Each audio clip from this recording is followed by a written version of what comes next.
JP, does you being at the press conference, does that mean you're going to get a game tomorrow? We'll find out later after practice. Team selections obviously after practice, so I'm hoping that there's an opportunity. Yes, obviously 2 games left. It'd be nice to end off playing a game in a World Cup. Yeah. JP, how disappointing would it have been to come to this World Cup only play 3 games if after you've already announced that you'll be retiring from ODI cricket? It's disappointing, yes. It's not the biggest disappointment. If I had played 3 games and we had made a playoff or fought for the title, I think anyone, or particularly myself, would be in a lot happier position. I think the most disappointing part obviously has been our team performance, and I think it will be remiss of me not to mention how disappointed we are. Particularly letting all our fans down back home. It's been pretty dismal from our part, and we wish that we could point out one thing or the reason why we haven't performed. I think we've put in a lot of effort in terms of our preparation, in terms of our strategy, going out there with a good mindset, a strong mindset. But unfortunately, we haven't been able to produce and executed our plans. And that's been the most disappointing part for all of us, including myself. And we obviously just want to apologize to the public and South African fans for letting them down. When you represent your country, it's always a proud moment, and you understand that you represent 50, 60 million people. That's a proud moment in itself. And when you're putting performances like that, you in a way almost feel ashamed of that. But we know that it's not all lost, even though, yes, it is a World Cup, and I believe that this team will come back stronger. There will be obviously some sort of introspection around where we've gone wrong, and that's going to be some conversations had post-World Cup. And as I said, I believe that we will come back stronger. JP, it's a slightly different, well, maybe a very different dynamic for you, because you'd already announced that you were retiring and that.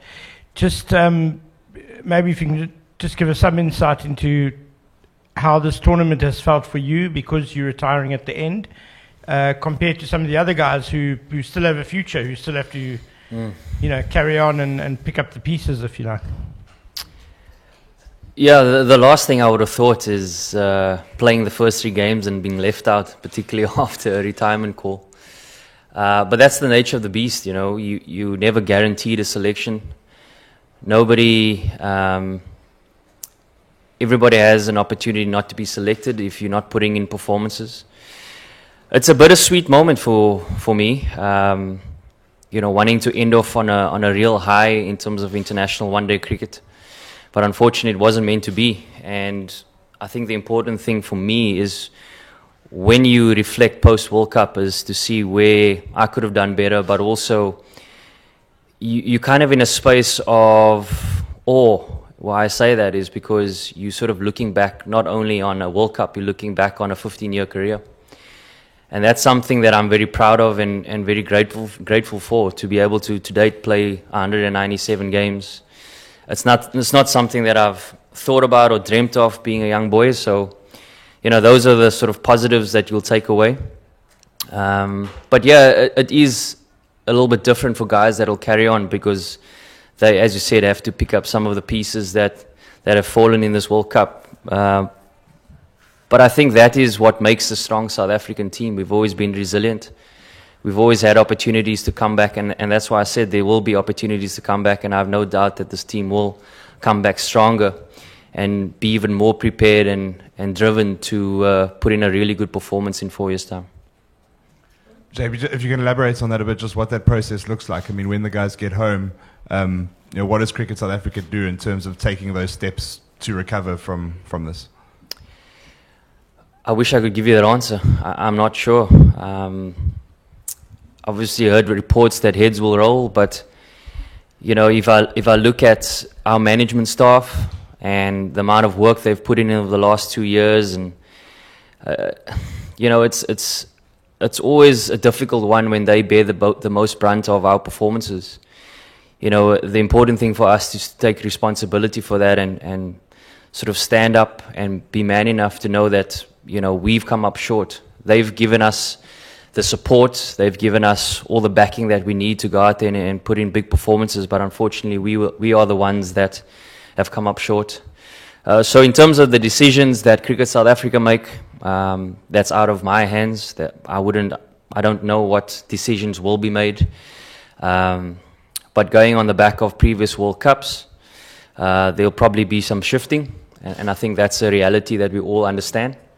What shifting will take place, that's out of my hands, but it's important for us to be accountable for our actions.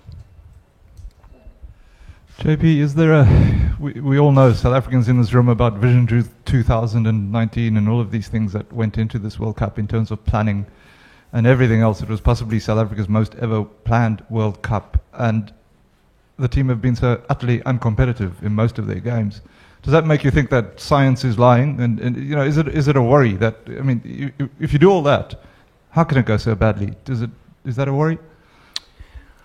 I wouldn't say it's a worry in that science is a liar. I think it's a combination of a few things. I think you got to understand what play science has in the game. I'm always been a big fan of the mental side of the game, so that's an important facet that we need to make sure that we cover. Are things put in place for us to be mentally fresh, mentally strong when it comes to the pressure moments of the game? So those are kind of things that we want to reflect on. In terms of our preparation, were guys fresh? Were guys technically sound? There's a whole host of things that one can reflect on and point fingers at. But I'm always going to come back to the fact that, particularly at this level, you are accountable for your own game. There's a lot of mature guys in this team that have been around for 2-3 World Cups. And unfortunately, we haven't had the answers for the questions that have been posed at us this World Cup. And that's a difficult pill to swallow. With myself, this is being my 3rd World Cup, coming here pretty confident that I can put in big performances for the team, and not being able to do that. I walk away feeling pretty disappointed with that. And I think everybody will have that self-reflection, and for me, that's the most important thing. JP, you've obviously been around quite a long time, and you've seen a lot of things happen. It does look like this time there's a lot more kind of outside stuff going on, and I'm just wondering, you've seen administrations change and so on. How much has the outside stuff played a role in what's going on here? How much do you think about things like Saka taking CSA to court, etc.? Honestly, I think it's had no part. We've been strong, particularly the leadership of this team. We've been strong on the fact that we've created a bubble, and there are certain things that we understand where that sits. It sits outside the bubble. So coming here, that has been the last thing on our mind. We had one mission, and that was to play really good cricket in this World Cup and give ourselves a good chance to get into that playoffs and take it from there. But unfortunately, we've come up short, and our skills haven't been good enough on this trip. From a batting perspective, nobody's stood up to score hundreds, partnerships, no hundreds. From a bowling perspective, we had opportunities, but unfortunately, we've never closed it down. So those are the things that we need to reflect on. Outside influences, we are a mature group of men that have come along for a long way, and we can't use that as an excuse. We are professionals, and I think we've created a good environment and a culture that understands how to block out the negativity, and we know that there's a job at hand, and we got to find a way to get it done. JP, just looking ahead post World Cup, your plans, you're playing T20 cricket, but are there coaching plans? Are there commentary plans? What is? There possibly vacancies coming up. Is that part of the? Is that part of the plan going forward? To be honest, I haven't looked that far. Obviously, got a few T20 leagues lined up, and just taking it sort of series by series and seeing how things unfold.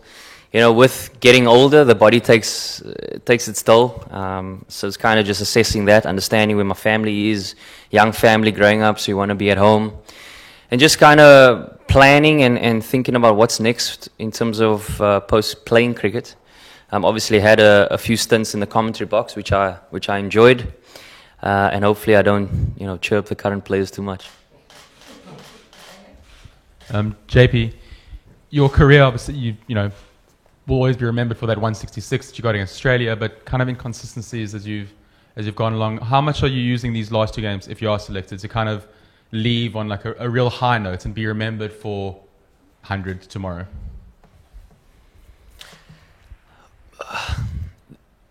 And I don't say this boastfully. I say this because I think it's the honest truth. For me, legacy is not in performance. I think legacy is the person you are. And for me, it's about being a good person. It's about influencing people in the right way. So that, for me, is the biggest legacy. There's no doubt that I want to put in a big performance for the team, for the public, for the fans that have supported us through thick and thin. But for me, the legacy lies in, when people look back or think of you and they've had the opportunity to interact with you, I don't think 100 is the thing that they remember. They remember the impact they had on you, that you had on their life. And I think that's the most important thing for me. The friendships that are formed with this group of men that we have, and previously before, those are the things that I'll hold on to. Playing for South Africa, there's no doubt that performance is one of the most important things.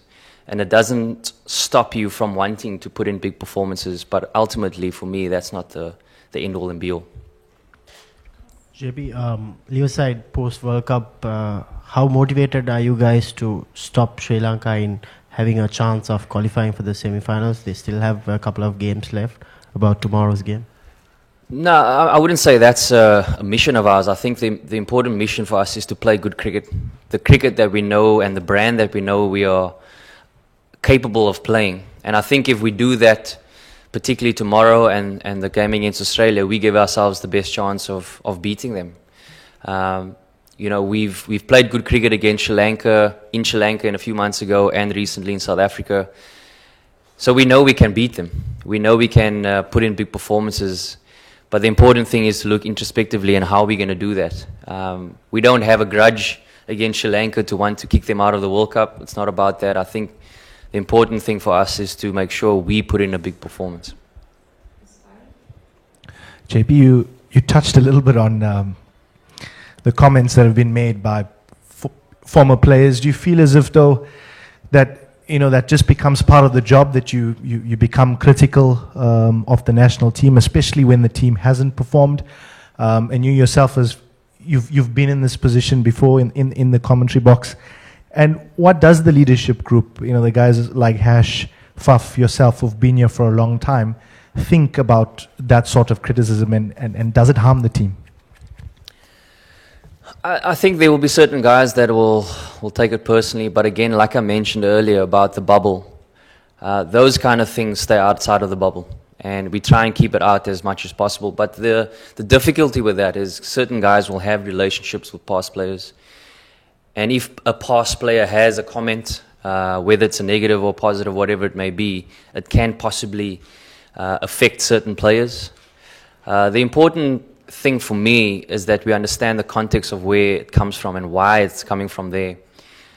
I think there's a big part of it is that past players still feel a part of a team, and they feel the sort of pain possibly of the poor performance, and they want to see guys putting in big performances. But when you have agendas, that's something that's out of our control, and it's difficult for us to have a say over that because we don't understand the agenda, where it comes from, what's the meaning behind it, and that's why it's important for us to try and keep it outside of the bubble as best as possible. At the moment, the most important thing is what's inside, and that is this group of players and the management, and we need to try and look after them as best as possible. So whatever happens outside, that's their own prerogative, and at the end of the day, they know the real reason why they're saying what they're saying, and that's out of our control. JP, Sri Lanka's coach said that once a team has been knocked out of the World Cup, effectively they can either they can either rock up to the field playing with freedom or with one foot already on the plane. You guys probably want the former to happen. How do you make sure that's what happens then? I think that's a personal thing. From a leadership point of view, you can speak about that, but ultimately you need to make that decision for yourself. Is your foot on the plane, or does that give you a sense of freedom? I 100% agree with the freedom. Just go out and play your natural game, your naturally gifted game.